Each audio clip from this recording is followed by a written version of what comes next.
আগামী বাংলাদেশ হবে মেধাভিত্তিক বাংলাদেশ। মেধার মাধ্যমে বাংলাদেশকে পরিচালিত করতে হবে, জ্ঞানের মাধ্যমে বাংলাদেশকে পরিচালিত করতে হবে। আদিবাই মার্কা দিয়ে আর রাজনীতি চলবে না, পুরনো সিস্টেম দিয়ে আর রাজনীতি চলবে না। যারা পুরনো সিস্টেমে চলতে চান তারা ফল্ট হয়ে পড়ে যাবেন, তারা বর্তমানে আর টিকতে পারবেন না। আপনারা যদি বাংলাদেশের রাজনীতিতে টিকে থাকতে চান তাহলে নতুনত্ব নিয়ে আসুন। যাদের চিন্তা ভাবনা জ্ঞান বুদ্ধি সম্পন্ন ভালো, মানুষের কল্যাণে কাজ করতে চায়, যারা দুর্নীতি করে না, যারা চাঁদাবাজি করে না, যারা দুর্নীতি থেকে মুক্ত থাকে, চাঁদাবাজ থেকে মুক্ত থাকে, সন্ত্রাস থেকে মুক্ত থাকে, তাদেরকে সামনে নিয়ে আসেন, নেতৃত্ব দেন। আমরা আপনাদের কাছে ওয়াদাবদ্ধ, আমরা প্রতিজ্ঞাবদ্ধ করতে চাই, আগামীতে যদি বাংলাদেশ গণ অধিকার পরিষদ বাংলাদেশে সংসদ সদস্য হয়ে নির্বাচিত হতে পারে, সংসদ সদস্যের দেশের নেতৃত্ব দিতে পারে, তাইলে একটি আদর্শ মানবিক বাংলাদেশ উপহার দিব ইনশাআল্লাহ। এই মুহূর্তে আমাদের মাঝে বক্তব্য নিয়ে আসবেন বাংলাদেশ ছাত্র অধিকার পরিষদের সংগ্রামী সভাপতি, সাবেক বৈষম্য বিরোধী ছাত্র আন্দোলনের কেন্দ্রীয় সমন্বয়ক নাজমুল হাসান। এখন আমাদের মাঝে বক্তব্য রাখবেন নাজমুল হাসান। নাজমুল হাসানকে বক্তব্য রাখার জন্য আবৃত আহ্বান করতে অনুষ্ঠান।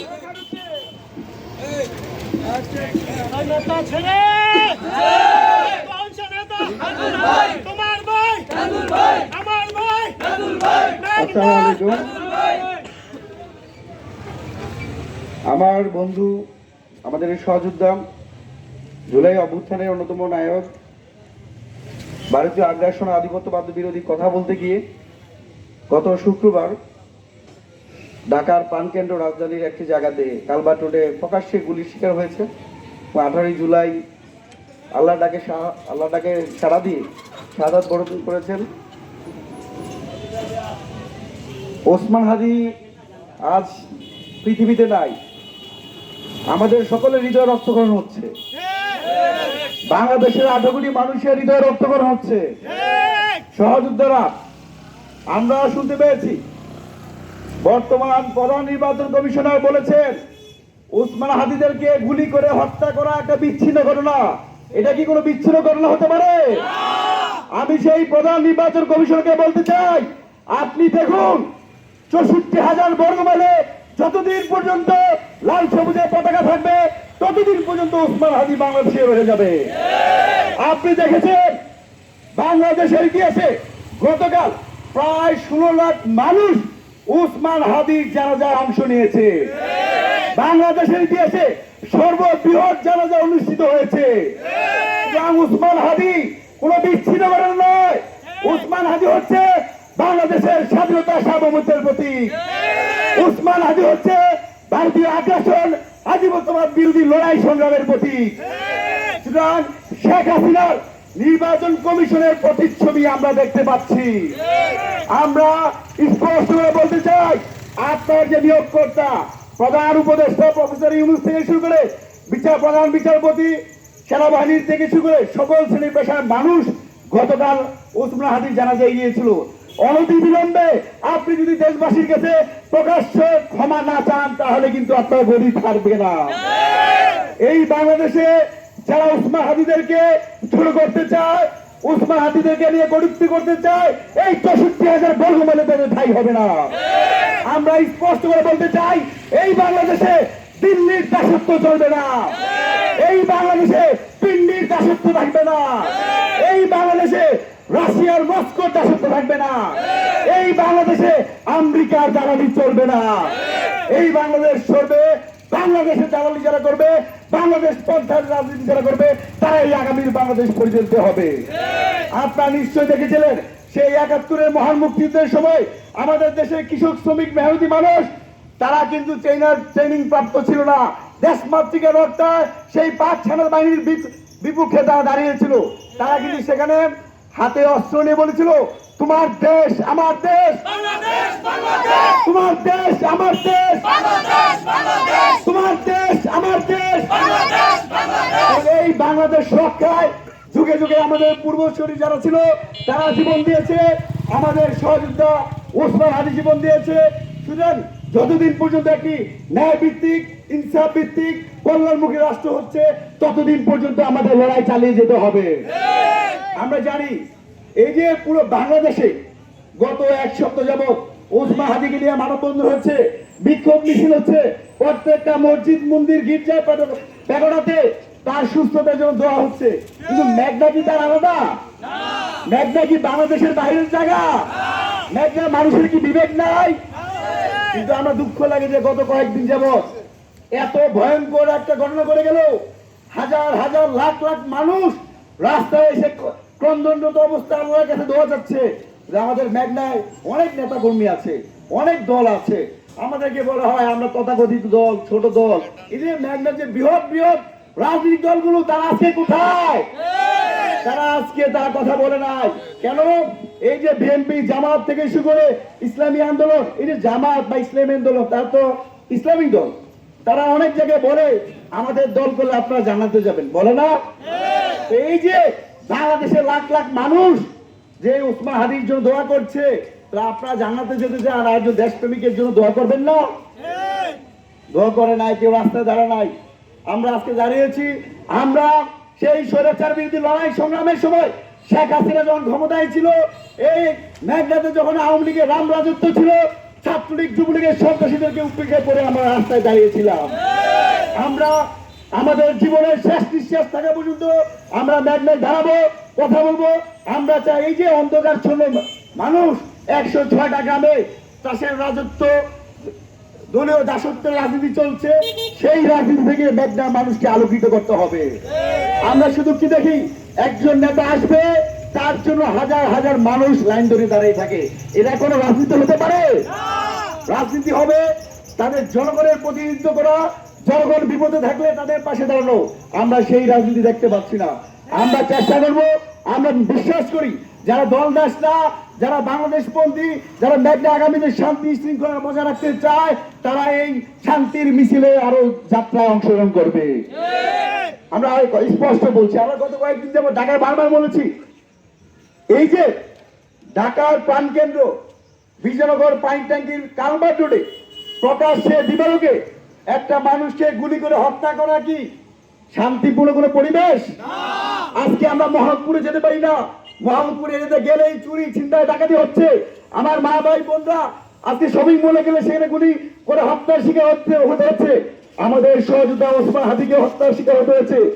এরকম ভঙ্গুর আইন শৃঙ্খলা পরিস্থিতির জন্য সংশ্লিষ্ট প্রতিষ্ঠান জাহাঙ্গীরকে পদত্যাগ করতে হবে। একই সাথে এই যে স্বরাষ্ট্র মন্ত্রণালয়ের বিশেষ সহকারী পুলিশ প্রশাসন, দেখুন আমাদের সামনে পুলিশ বাহিনী রয়েছেন, কয়েকটা গাড়ি চলে আসছে, তাদেরকে আমরা ধন্যবাদ জানাই। পুলিশ জনগণের বন্ধু, কিন্তু ভবিষ্যতে বা আগামীতে যদি জনগণের বিরুদ্ধে গিয়ে স্টিমরোলার চালান, তাহলে আপনারা কিন্তু জনগণের বিরুদ্ধে বৃদ্ধাঙ্গুলি দেখাবে আপনাদেরকে। এই যে পুলিশগুলো, অনেক পুলিশ ভাইরা আছে দিন রাত পরিশ্রম করে দেশের মানুষের জন্য কাজ করছে, নিরাপত্তার জন্য কাজ করছে, কিন্তু মুষ্টিবদ্ধ কিছু লোক, এই যে এএসআই, কনস্টেবল বা থানা ওসি, এরা কিন্তু খুব বেশি বেতন পায় না। কিন্তু এই যে চোর ডাকাত বড় বড় অফিসার, তাদের জন্য তারা নিরাপত্তা ভোগ করতে হয়। আমরা পুলিশের জন্য একটা কল্যাণমুখী রাষ্ট্র করতে চাই, তারা আমাদের ভাই। এই যে পুলিশকে আজকে তারা বিভিন্ন জায়গায় ডিসেন্ট্রালাইজ করতে না দিয়ে, তাদেরকে পাওয়ারফুল না করতে গিয়ে এই কাজে যে করেছে, স্বরাষ্ট্র মন্ত্রণালয়ের বিশেষ সহকারী সাবেক আইজিপি খুদাবর চৌধুরীকে পদত্যাগ করতে হবে। একই কিন্তু আমরা বলছি, বাংলাদেশে 2024 সালের 5 আগস্ট, জুলাই আগস্ট গণ অভ্যুত্থানের সময় প্রায় 2000 অধিক মানুষকে হত্যা করেছে, প্রায় 30,000 মানুষকে অঙ্গহানি করেছে। আমি জুলাই আন্দোলনের কেন্দ্রীয় সংগঠন ছিলাম, আমার অনেক ভাই যাদের সাথে আমি মিছিল করেছি, যাদের সাথে স্লোগান দিয়েছি, অনেকে আর 2 চোখ হারিয়ে ফেলেছে, যারা কখনই আর এই পৃথিবীর আলো বাতাস দেখবে না। প্রায় 30,000 মানুষকে অঙ্গহানি করেছে। এইরকম একটা রাষ্ট্রে যে ফ্যাসিস্ট শেখ হাসিনা এবং আওয়ামী লীগের সন্ত্রাসীরা ভারতে পালিয়ে গেছে, ভারত তাদেরকে আশ্রয় দিয়েছে।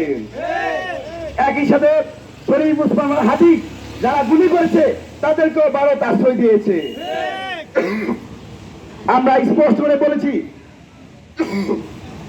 যতদিন পর্যন্ত বাংলাদেশে খুনি শেখ হাসিনা এবং ওসমান হাদিদের খুনিদেরকে বাংলাদেশে ফিরে দেওয়া হবে, ততদিন পর্যন্ত বাংলাদেশে ভারতীয় হাই কমিশন থাকতে পারে না। আমরা ভারতের মধ্যে আহ্বান জানাই, আমরা ভারতের জনগণের সাথে সুসম্পর্ক রাখতে চাই, ভারতের সরকারের সাথে বৈধতার ভিত্তিতে, ন্যায্যতার ভিত্তিতে, ইনসাফের ভিত্তিতে সম্পর্ক রাখতে চাই। কিন্তু রাজা প্রজার সম্পর্ক দেশের মানুষ মেনে নিবে না। এই বাংলাদেশে আর কোনোদিন স্বামী স্ত্রীর সম্পর্ক থাকবে না। আমরা স্পষ্ট দাবি জানিয়েছি, খুনিদেরকে যতদিন না পর্যন্ত ফিরে দেওয়া হবে, ভারতীয় হাই কমিশন বাংলাদেশের মাটিতে থাকতে পারবে না। একই সাথে আগামী ত্রয়োদশ জাতীয় সংসদ নির্বাচন ফেব্রুয়ারিতে অনুষ্ঠিত হবে। বর্তমান যে আইন শৃঙ্খলা পরিস্থিতি, যেখানে স্বাভাবিকভাবেই চলাফেরা করা যায় না, কথা বলা যায় না, মানুষের জীবনের নিরাপত্তা নয়, এই পরিস্থিতি বিদ্যমান থাকলে ফেব্রুয়ারিতে যে নির্বাচন হবে, বাংলাদেশের এই দেশে সবচেয়ে বেশি রক্তক্ষয়ী সংঘর্ষের ইতিহাস হবে, একটা লাশের রাজনীতি হবে। তো এই বিদ্যমান পরিস্থিতি অবশ্যই পরিবর্তন করতে হবে। আমরা আর লাশ চাই না, আমরা আর মিছিল করতে চাই না, আমরা রক্ত দিতে চাই না। আমরা রক্তের মধ্যে রক্তে নেওয়া যে রাজনীতি, সেই রাজনীতি আমরা করতে দিব না। একই সাথে যেই নির্বাচন অনুষ্ঠিত হবে, সেই নির্বাচনে খুনি সন্ত্রাসীদের দল আওয়ামী লীগকে অংশগ্রহণ করতে দেওয়া হবে না।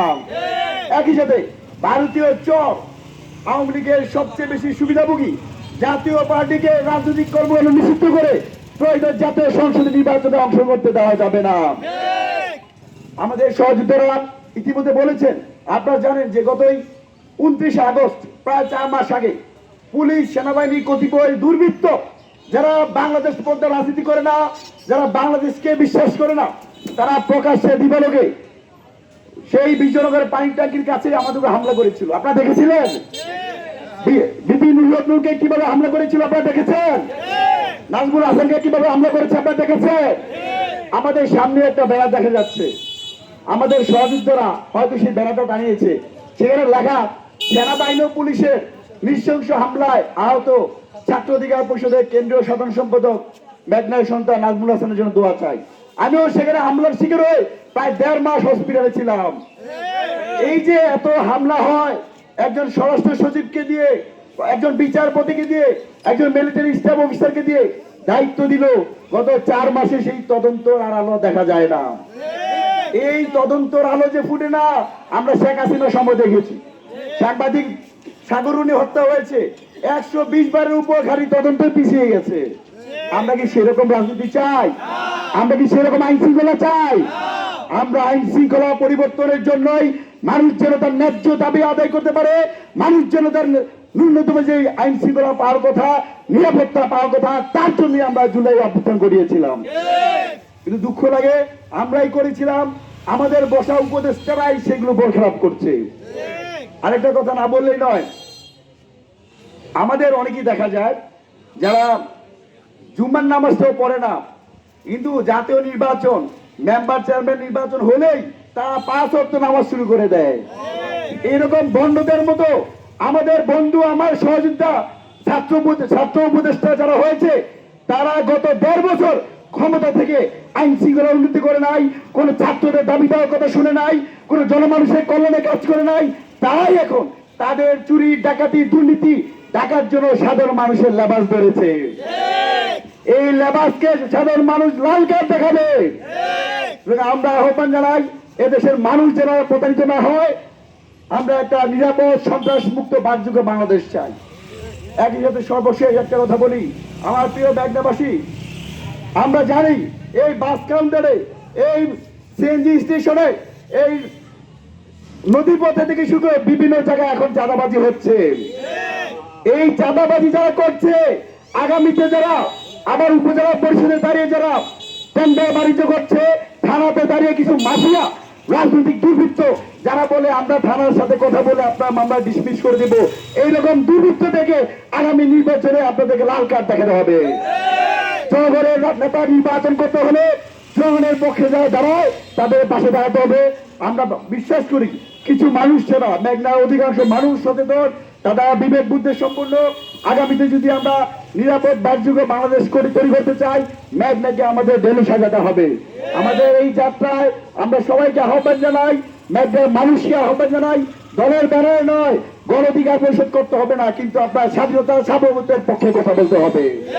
যারা চাঁদাবাজি ডাকাতি করে নৌপথে মানুষ অনেক কষ্ট করে তাদের জাহাজ, লঞ্চ, স্টিমার নিয়ে আসে, সেই স্টিমারে গিয়ে 2000-5000 টাকা চাঁদাবাজি যারা করে তাদেরকে আপনারা ভোট দিবেন? তাদের কর্মী যারা আপনাদেরকে হুমকি ধমকি দিচ্ছে তাদেরকে কি আপনারা ভোট দিবেন? আমাদের সুযোগ এসেছে। আমরা মনে করি জনগণের দেশের মালিক, জনগণের দেশের সকল রাজনৈতিক শক্তির উৎস, জনগণের দেশের স্বাধীনতা সার্বভৌমত্বের উৎস। আপনারা যদি 500 টাকা, 200 টাকা, 1000 টাকার নোটে পরিবর্তন হয়ে যান, আগামী 5 বছর কিন্তু আপনাদেরকে গরু ছাগলের মতো থাকতে হবে। যদি মর্যাদা নিয়ে থাকতে চান, সম্মান নিয়ে বাঁচতে চান, আপনারা কোন রাজা নিয়োগ দিচ্ছেন না, আপনারা আপনাদের সেবক নিয়োগ দিচ্ছেন। আপনাদের অধিকার নিয়ে আপনাদের সচেতন থাকতে হবে। আমরা বিশ্বাস করি তরুণ প্রজন্ম আগামীতে যদি ক্ষমতায় আসতে পারে, সংসদে যেতে পারে, তাহলে আপনারা তাদেরকে স্যার বলতে হবে না, বলতে হবে আমার ভাই সংসদে গিয়েছে। আপনারা ঘন্টার পর ঘন্টা তার গুলশানে বাড়িতে গিয়ে ইজারা দিতে হবে না, আপনারা ফোন দিলে সে ফোন রিসিভ করবে। আমরা এরকম সেবক চাই, জনপ্রতিনিধিত্ব চাই, যারা মানুষের বিপদ আপদে পাশে থাকবে, একটা কল্যাণমুখী রাষ্ট্র তারা দায়িত্ব পালন করবে। সবচেয়ে বড় বিষয় ভারতীয় আগ্রাসন, দিল্লির আগ্রাসন, আমেরিকার দালালি যারা করবে না তাদের কি আপনার পাশে দাঁড়াবেন?